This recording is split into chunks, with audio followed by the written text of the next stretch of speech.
നമസ്കാരം. ഈ വർഷത്തെ മികച്ച ചിത്രങ്ങളിൽ ഒന്നായ ശ്രീ മാർട്ടിൻ പ്രക്കാട്ടിന്റെ ഓഫീസർ ഓൺ ഡ്യൂട്ടി തിയേറ്ററുകളിലും സമൂഹ മാധ്യമങ്ങളിലും വളരെയധികം തരംഗം സൃഷ്ടിച്ചിരിക്കുന്നു.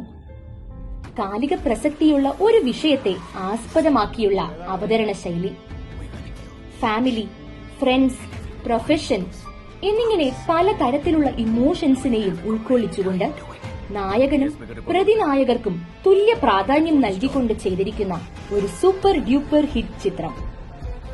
സിനിമ കണ്ടവരെല്ലാം തന്നെ അതിലെ വില്ലൻ ഗ്യാങ്ങിനെ മറക്കാനിടയില്ല. ഗ്യാങ്ങിലെ തമിഴ് കഥാപാത്രമായ സത്യമിത്രനായി വേഷമിട്ടത് നമ്മുടെ കുടുംബാംഗമായ വിഷ്ണുജി വാര്യരാണ്. വയനാട് മാനന്തവാടി തൃശ്ശിലേരി കൃഷ്ണഭവനിൽ ശ്രീ പ്രേമചന്ദ്രന്റെയും ശ്രീമതി ഗിരിജയുടെയും മകനാണ് വിഷ്ണു. 2017 റിലീസായ സൺഡേ ഹോളിഡേ എന്ന ചിത്രത്തിൽ ആസിഫ് അലിയുടെ മുത്തശ്ശിയായി വേഷമിട്ടത് വിഷ്ണുവിന്റെ സ്വന്തം മുത്തശ്ശിയാണ്. വിഷ്ണുവിന്റെ സഹോദരൻ Gautham G Warrier travelling tripod എന്ന മീഡിയ പ്ലാറ്റ്ഫോമിലൂടെ ഇന്ത്യ ഗവൺമെന്റിനു വേണ്ടിയും വിവിധ കോർപ്പറേറ്റുകൾക്ക് വേണ്ടിയും സാമൂഹ്യ പ്രാധാന്യമുള്ള ഷോർട്ട് ഫിലിമുകൾ നിർമ്മിച്ചു സംവിധാനം ചെയ്തുവരുന്നു. ഇത്തരത്തിൽ കലാ പശ്ചാത്തലമുള്ള ഒരു കുടുംബത്തിൽ നിന്ന് വന്ന വിഷ്ണു സ്കൂൾ തലം മുതൽ തന്നെ അഭിനയത്തിൽ മികവ് പ്രകടിപ്പിച്ചതിൽ അതിശയമില്ല. മണിപ്പാൽ അക്കാദമിയിൽ നിന്ന് ബിരുദവും പിന്നീട് മുംബൈ ഡ്രാമ സ്കൂളിൽ നിന്ന് അഭിനയവും പഠിച്ച വിഷ്ണു ചൈനീസ് ബാംബു എന്ന ഷോർട്ട് ഫിലിമും ജാഗരി എന്ന ഡോക്യുമെന്ററിയും സംവിധാനം ചെയ്തിട്ടുണ്ട്.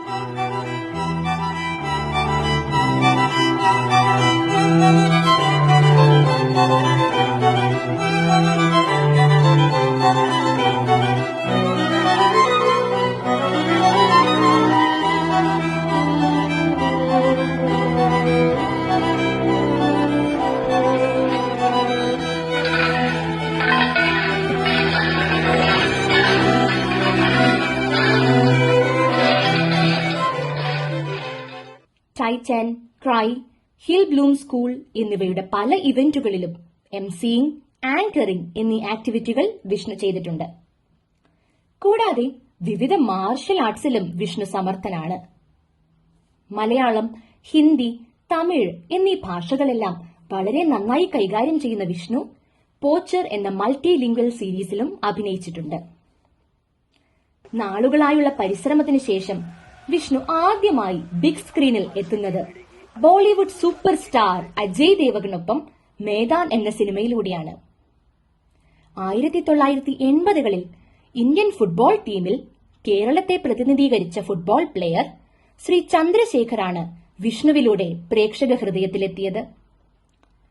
2024 റിലീസായ ഡാർവിൻ കുര്യാക്കോസ് സംവിധാനം ചെയ്ത് ടൊവിനോ തോമസ് നായകനായ അന്വേഷിപ്പിൻ കണ്ടെത്തും എന്ന സിനിമയിലെ ചെമ്മാച്ചനെ എല്ലാവരും ഓർക്കുന്നുണ്ടാകുമല്ലോ. നദാനിയൽ എന്ന ആ കഥാപാത്രമായി എത്തിയതും നമ്മുടെ വിഷ്ണു തന്നെ. ചെമ്മാച്ചന്റെ അന്നത്തെ ആ ഓട്ടം വളരെയധികം ശ്രദ്ധ ആകർഷിച്ചിരുന്നു. അങ്ങനെ സിനിമാ ജീവിതത്തിലെ ഓരോ പടവുകളും കയറി വിഷ്ണു ഇന്ന് നമ്മുടെ മുന്നിൽ സത്യമിത്രനായി എത്തി നിൽക്കുന്നു.